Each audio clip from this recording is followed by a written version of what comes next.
Good evening. I'm Joy Eakins, and I'm running for governor to lead a Kansas comeback. Kansas should be the best place to live the American dream, but it's not, because for too long, career politicians have been stewarding our decline. You see it everywhere. We're paying more than we ever have for education, but our kids aren't getting one. Our taxes are more like California's than our neighbors, and our people are leaving because they can't find opportunity. We need a new leader, someone with bold vision and a proven track record, and tonight I hope to show you that's me. I've spent the last 17 years building the most successful data consulting firm in Kansas. And with customers in 160 cities and 27 states, executives all over the country seek my advice when thinking about strategy, growth, and culture, because they know results matter. As a former Wichita School Board member and former chair of the largest chamber in the state, I've had a front row seat to what happens in Topeka for over a decade. And what I've seen is too often career politicians are protecting their own power instead of serving the people. It doesn't have to be that way. A Kansas comeback means a great education for our children, where every family has choice and taxpayer dollars are focused on student outcomes, not administrative bloat. It means real tax and spending reform so Kansas is competitive. And a Kansas comeback means businesses and entrepreneurs, they grow, invest, and innovate here, not because the government's handing them your money, but because it makes sense to do business in Kansas. That's the approach I'll take to every issue as your next governor. I will fight for Kansans to have real opportunity, and tonight I hope to earn your vote. Thank you.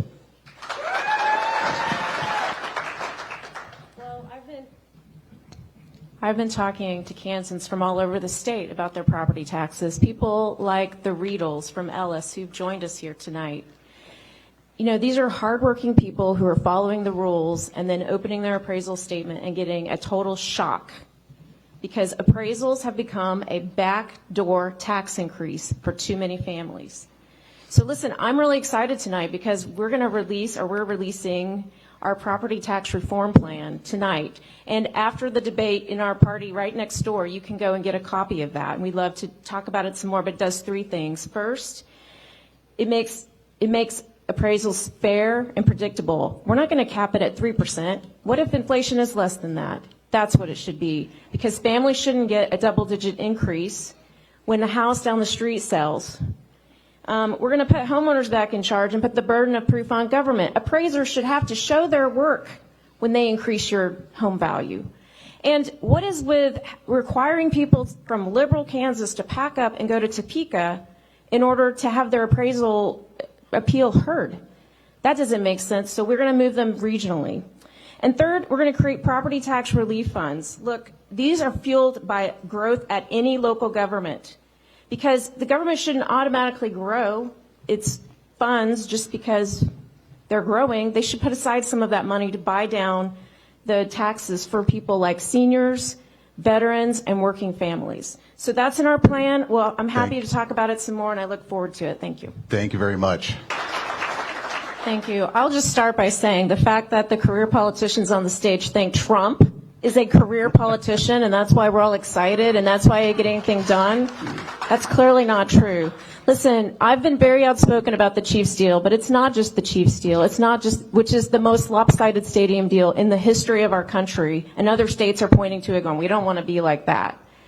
Because it's a problem when we hand out money to companies. I'm a business owner. It's my job to make my profit and loss statement work, not yours. Thank you. It's my job to make that happen. And I've seen firsthand when government interferes what happens in the business world, and they're picking winners and losers. So I'm grateful that the Chiefs are coming, but I don't think we need to negotiate away all the great things about Kansas in order to get them here. And I'll just mention that, yes, President Trump is doing some great things internationally because he is calling them to account and making them give us what we are due instead of the weak way that career politicians have done those contracts over years and years and years. So if I was governor, this is what I would do. I would fix our education system, because who wants to live in a state or bring their business to a state where kids can't get educated? Number two, I would fix our taxes, because they're not sustainable at this level. And three, I would fix regulation, because we are regulating businesses out of business. And that's why they don't want to come to Kansas.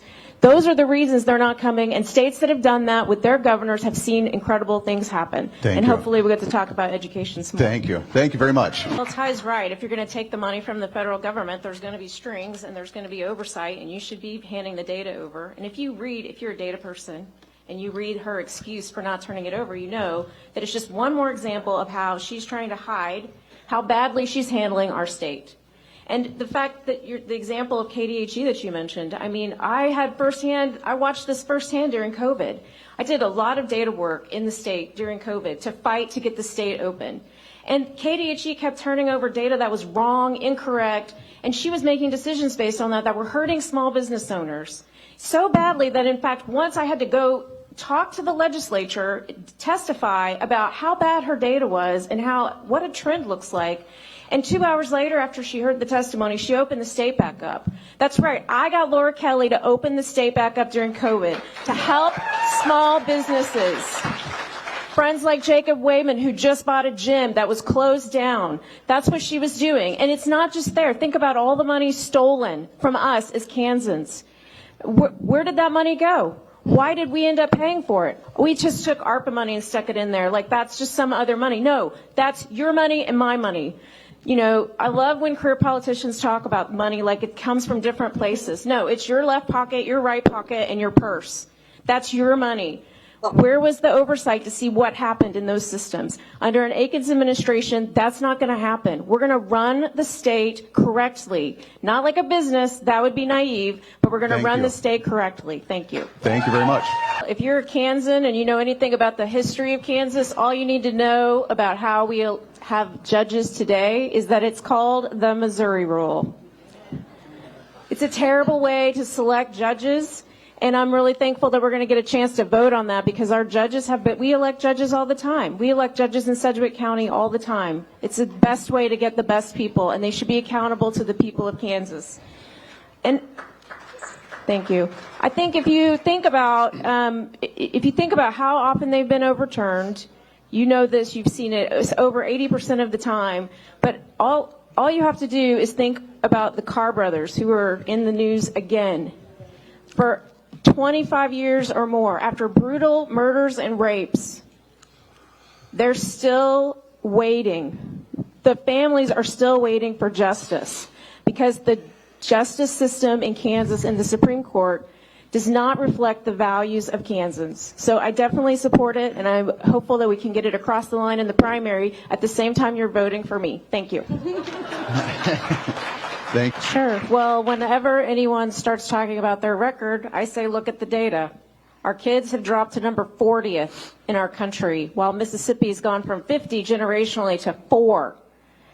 75% of our kids in 8th grade are functionally illiterate. That's not an education governor. I will be an education governor. Look, I put out an education plan in September. Nobody else has put a plan out with details. And it does 3 things. First of all, school choice. I'll sign it in the first 90 days. We need leadership on this. We've had a lot of talk about it, but we haven't had leadership to get it done. The finance formula, you will spend this year in Kansas $9 billion all funds on education. $9 billion. And it is incentivizing administrative bloat and CPI increases and all of these other things, because Jeff Collier signed that law because he was more worried about settling a lawsuit than making sure our kids got the right education. It has to be said. You've seen the increases. Have your kids gotten better? No, because we don't incentivize outcomes. We don't make sure that we are going to get the outcomes we want. So a new finance formula needs to make sure that outcomes get benefits, not failure. And the third thing is we do need to invest in our classroom teachers. I love that they've come along with that, because I was the first one to say that in this race. I've said it for years. I said it on the Wichita School Board.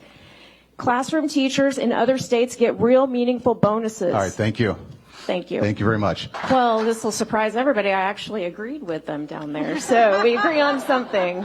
You know, the thing about marijuana is that where it's been legalized, it costs $4 of services for every dollar of tax that they make, because it creates all kinds of problems inside a culture and a state that then needs services to help people. They've talked about those well down there. And so, no, I wouldn't support it. I've watched families raise their children in states with this legalized marijuana of all different kinds of laws, and all of them have had struggles, and it's been difficult for them. And honestly, I don't want my kids in high school thinking about marijuana and where to go to school this weekend. They're already thinking probably about some other things. I want them thinking about reading and math and getting their scores up and learning to read so that we can actually compete as a state going forward. So thanks. I'm pretty passionate about this issue, and one of the things that makes me passionate is when I listen to the culture talk about the lies. They say things like, well, the only way a woman can have a career is to abort her child. Well, I think I've disproven that, as have many of you ladies in the audience. Or that we don't care for people who are having this issue. We don't really care for them. We just care about them having a baby. But I've seen you step up and pay their utility bills and make sure they have what they need. Or they'll say things like, well, that baby's going to be born into a bad situation. Well, that really bothers me, because I was born into a bad situation. What if I wasn't here? What would my family life be like? What would my family's life be like? My son, who's able to be here, who's about to be an Air Force pilot, yeah, thank you, he wouldn't be here to help serve and protect us. That's a lie. So what I want to tell you about me is that I see through those lies, and I see the value of life, and I personally understand it. But also, I've taken such a stand that I've walked away from donors on this issue.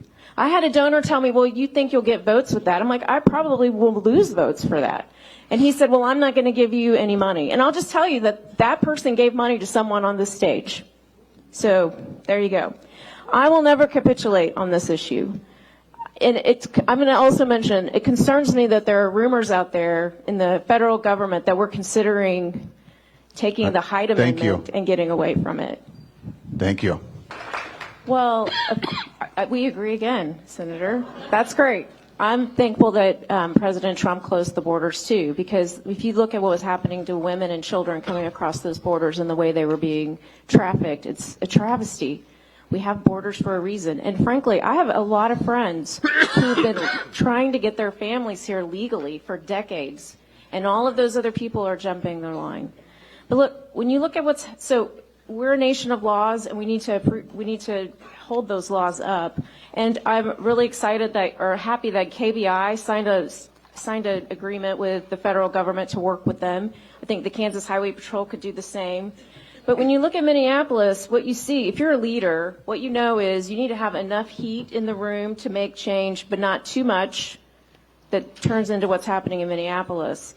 And so I would commend President Trump on reaching out to the Minneapolis mayor and the Minnesota governor and attempting to bring the temperature down so that we can actually do real work. Because there are some really terrible people here trying to hurt our citizens. You've seen the stories, and we need to be able to remove them so that our people can be safe and our children can be safe.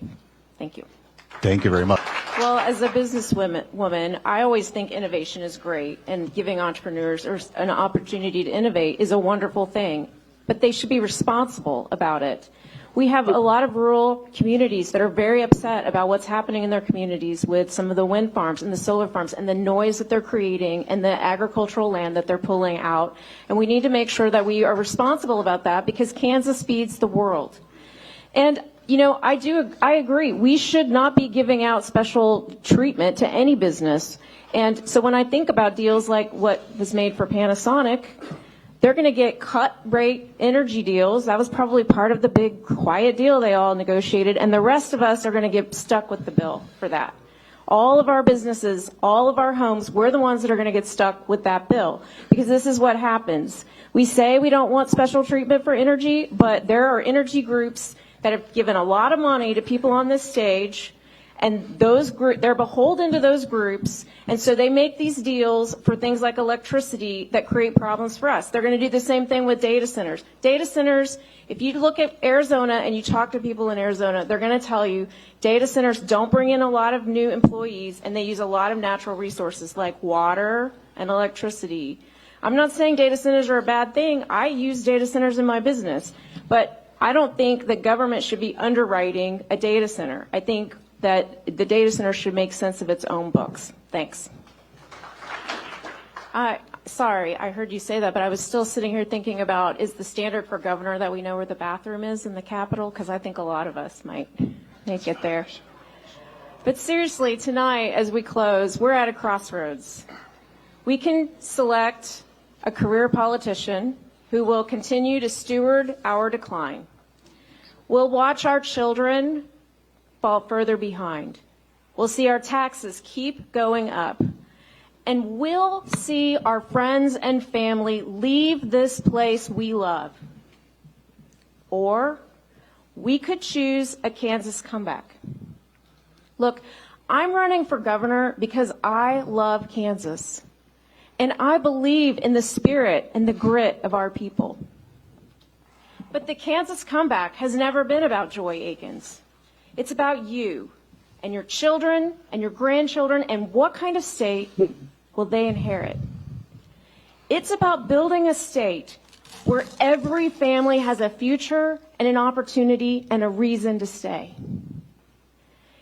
If you give me the honor of your vote, I will fight every day to open the doors of opportunity. Look, I know making a change takes a little courage. And I am so thankful for the many, many Kansans who have already joined the Kansas comeback. I hope you'll join us for a Kansas comeback.